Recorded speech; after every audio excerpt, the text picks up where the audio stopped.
आइए हम जानते हैं 498 ए के तहत मुकदमा कैसे दर्ज कराया जाए और कैसे सबूत पेश किया जाए, कौन कौन से सबूत चाहिए जिससे आरोपियों की सज़ा हो सके। तो आइए दोस्तों इसके बारे में जानते हैं। आप देख रहे हैं मज़े की बात 498 ए के बाद।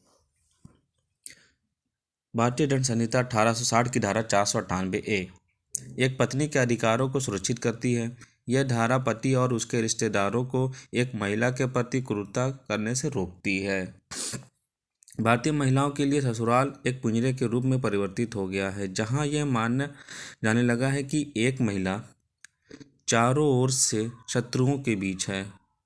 ससुराल में महिलाओं को पीड़ित किए जाने की घटना दिनों दिन बढ़ती जा रही है। भारतीय दंड संहिता की धारा 498 ए इन घटनाओं को रोकने के उद्देश्य से ही प्रावधानित की गई है। धारा 498 ए के अंतर्गत क्रूरता क्या होती है यह बताया गया है। यह धारा 498 ए की धारा क्रूरता को प्रतिसिद्ध करती है। इस धारा का उद्देश्य शादीशुदा औरतों को ससुराल में होने वाली पीड़ा से बचाना है। इस धारा में इस बात का उल्लेख किया गया है कि अगर किसी शादीशुदा महिला के साथ उसके पति और उसके ससुराल के अन्य लोगों द्वारा किसी भी तरह का क्रूरता की जाती है, तब उन लोगों को दंडित किया जाएगा। क्रूरता बहुत तरह की होती है।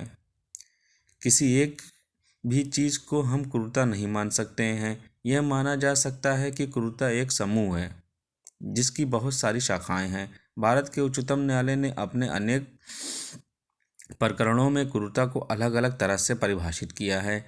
कुछ मुख्य बातें ऐसी हैं जिन्हें स्पष्ट रूप से क्रूरता मान सकते हैं, जैसे पत्नी द्वारा पति के साथ मारपीट करना, ससुराल के अन्य लोगों द्वारा महिला के साथ मारपीट करना। इन अन्य लोगों में ससुराल के सभी रिश्तेदार शामिल हैं जो एक घर में रहते हैं और भले ही किसी दूसरे घर में रहते हों। जैसे नंद शादी के बाद किसी दूसरे घर में रहती है, पर क्रूरता उसके द्वारा भी की जा सकती है। अगर वह अपने भाई की पत्नी के साथ किसी भी प्रकार की मारपीट करती है, भाई की पत्नी के साथ किसी भी प्रकार की मारपीट करती है, तब उसे भी क्रूरता ही माना जाएगा। पति और उसके रिश्तेदारों द्वारा किसी भी रकम या वस्तु की मांग करना, पत्नी को उसके शरीर जैसे उसका रंग, उसका कद, काठी को लेकर उकसाना और उसे ताने देना। पत्नी और उसके रिश्तेदारों द्वारा पत्नी के माता पिता और उसके रिश्तेदारों के संबंध में बुरी बातें बोलना, ऐसी बातें बोलना जिन बातों का कोई भी साधारण आदमी नहीं बोलता हो। इन बातों को बोलने का उद्देश्य पत्नी को अपमानित करना होता है। पति और उसके नातेदारों द्वारा महिला को ऐसी बात बोलना जिससे उस महिला के परिवार के लोगों का अपमान होता है, जैसे महिला के माता पिता को गरीब बोलना, नंगा बोलना इत्यादि बोलना। खाना बनाने के संबंध में कोई ऐसी बात बोलना जिससे पत्नी अपमानित होती है, जैसे यह कहना कि इसे खाना बनाना नहीं आता है। ऐसी बात भरी सभा में बोलना, बीच लोगों में बोलना, यह सब क्रूरता है। पति द्वारा किसी दूसरी महिला के शारीरिक संबंध बनाना या फिर दूसरा विवाह कर लेना, यह भी क्रूरता में ही आता है। एक पत्नी किसी भी स्तर पर यह बात स्वीकार नहीं करती कि उसका पति किसी अन्य महिला के साथ शारीरिक संबंध बनाए या फिर किसी अन्य महिला के साथ शादी कर ले या किसी अन्य महिला को रखैल के रूप में रखे। यह सब कुछ एक पत्नी के प्रति क्रूरता ही माना जाएगा। अगर यह कोई भी घटना किसी शादीशुदा महिला के साथ घटती है, तब उसके साथ यह कृत्य करने वाले भारतीय दंड संहिता धारा 498 ए के दोषी हैं। अब सवाल यह उठता है कि अगर किसी महिला के साथ यह सब कुछ हो रहा है, तब वह कोर्ट तक इस बात को कैसे ले जाए और दोषियों को कैसे सज़ा दें, कैसे सज़ा दिलाएं। इसके लिए उसे कौन से सबूतों की ज़रूरत होगी। तो सबसे पहले पुलिस एफआईआर। जैसे ही किसी महिला के साथ ये सभी घटनाएं घटती हैं, उसे इसकी जानकारी जल्द से जल्द संबंधित पुलिस थाना क्षेत्र में दे देनी चाहिए। उसमें देरी नहीं करनी चाहिए। यह जानकारी वह उस पुलिस थाना क्षेत्र पर दे सकती है जहां पर उसका ससुराल है, या फिर उस जगह पर दे सकती है जहां पर उसका मायका है, या फिर उस जगह पर जहां उस समय रह रही हो। यानी इन तीनों जगह में से कहीं भी वह शिकायत कर सकती है। वहां भी पुलिस थाने में भी उसकी जानकारी दे सकती है जहां भी रह सकती है। पुलिस अधिकारियों का यह कर्तव्य बनता है कि वह उस महिला की शिकायत पर संज्ञान लेकर उसकी जांच करें और आरोपियों के खिलाफ एफआईआर दर्ज करें। अब इसमें सबूतों की ज़रूरत होगी, एफआईआर दर्ज होगी। अब आपके पास क्या सबूत है कि आपके साथ क्रूरता की गई है?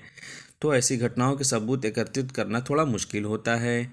महिलाएं भी अपना घर बचाए रखने के कारण इन घटनाओं के बचना चाहती हैं। वह इन्हें सहती रहती हैं और कोई भी बात किसी व्यक्ति को बताती नहीं है, जबकि यह तरीका ठीक नहीं है।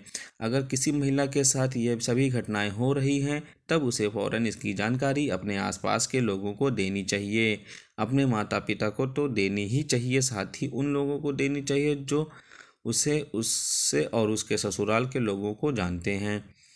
जब भी महिला ऐसी कोई जानकारी किसी व्यक्ति को दे, तब अपने फ़ोन की सहायता लेते हुए वॉइस रिकॉर्डिंग कर लें, या फिर जब महिला के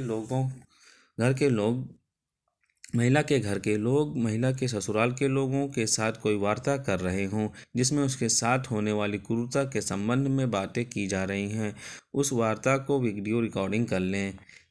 इससे यह साबित होता है कि महिला के साथ क्रूरता हो रही थी। इसके संबंध में उसके ससुराल के लोगों को समझाने का प्रयास चल रहे थे। महिला द्वारा अपने घर बसाने के पूरे प्रयास किए गए हैं। उसने अचानक पुलिस से संपर्क कर एफआईआर दर्ज नहीं किया है, बल्कि सोच समझकर और कारी घटनाएं और क्रूरता को सहते हुए अंत में ये एफआईआर दर्ज कराई है। अगर महिला के साथ कोई मारपीट की जाती है और ऐसी मारपीट गंभीर हो जाती है, जैसे हाथ पैर टूट जाता, आँख में चोट लग जाती या फिर कहीं से खून निकल जाए, कोई नाखूनों के निशान हो, तब ऐसी मारपीट के फ़ौरन बाद पुलिस से संपर्क कर अपना मेडिकल रिपोर्ट तैयार करवाना चाहिए, जिसमें डॉक्टर इस बात की पुष्टि करता है। डॉक्टर की रिपोर्ट में इस बात की पुष्टि की जाती है उसके शरीर पर किसी प्रकार की कोई घाव या निशान थे। यह मेडिकल रिपोर्ट मारपीट का उल्लेख करती है और इसके यह बात भी साबित होती है कि महिला के साथ मारपीट के जरिए क्रूरता की जा रही है। जब कभी महिला के साथ कोई ऐसी बात की जाए जिससे उसका अपमान हो, उस बात को भी उसे रिकॉर्ड कर लेना चाहिए, चाहे इसी बात व्हाट्सएप के तरीके से ही की जाए या फिर भरी सभा में की जाए, तब उसकी वीडियो रिकॉर्डिंग बना ली जाए। अब आते हैं, एफआईआर हो गया, सबूत पेश किया गया, अब गवाह पेश किया जाएगा। गवाह बहुत अहम हिस्सा होता है जो आरोपियों को सजा दिलाने में काम आता है। अगर कोई गवाह मुकर गया तो समझ लो आरोपियों की सज़ा नहीं मिलेगी। तो गवाह में महिला के साथ होने वाली क्रूरता की जानकारी उसे समय समय पर लोगों को देनी चाहिए। ऐसी जानकारी अनजान लोगों को नहीं, बल्कि उन लोगों को देनी चाहिए जो इस महिला के हितैषी हों, जैसे कि माता पिता, भाई बहन इत्यादि। इन लोगों को दी जाने वाली जानकारी से इन्हें केस के गवाह बनाया जा सकता है। इन लोगों की गवाही पर आरोपियों को दोषी किया जा सकता है और उन्हें सज़ा भी दिलाई जा सकती है। जैसे जब कभी महिला को ताने दिए जाते हैं, उसे दहेज कम लाने के बारे में बोला जाए, उसके रंग रूप कद-काठी के बारे में बोला जाए, उसके जाति के बारे में बोला जाए, उसके माता पिता के संबंध में बोला जाए, उसके भाई बहन के संबंध में बोला जाए, कोई भी ऐसी बात बोली जाए जिससे उसका और उसके परिवार का अपमान होता है, उसके दिल को वह बुरी लगती है, तब यह बातें महिला को अपने माता पिता, अपने भाई बहन को बतानी चाहिए और मुकदमे में इन सभी को गवाह बनाया जाना चाहिए, जो इस बात की पुष्टि करें कि उन्हें यह बात बताई गई थी। जहाँ तक हो सके ऐसी बातें फ़ोन कॉल के माध्यम से बताई जानी चाहिए, जिसकी वॉइस रिकॉर्डिंग की जा सके, जिससे यह साबित हो कि वाकई में महिला के साथ किसी प्रकार की कोई क्रूरता की गई है।